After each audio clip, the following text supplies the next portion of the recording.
หาหน่อไม่น้ำอายแน่เด้อคำแน่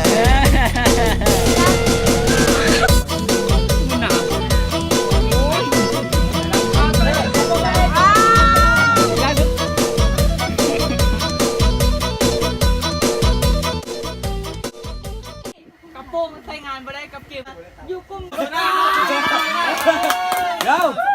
ให้เอาขึ้นมาแนวทางยังสิแล้วก็ให้เฮ็ดก็ต้องซับเลย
นกันมานี่มีความหมายหลาย ทั้งมวนทั้งมันแต่ก็ทั้งเหนื่อยทั้งอิ่ม การได้โชว์ความสามารถได้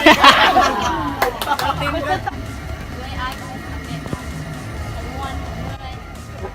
ส่วนเดียวกันเขาก็รู้จักกันหลายขึ้นรู้สึกว่าแบบตื่นเต้นแต่มาที่นี่กับม่วนอีกคนละแบบแต่ว่ายังบ่ได้ไปทีมโด่งๆเลยเขาจะยังบ่ได้เสิร์ฟเนาะ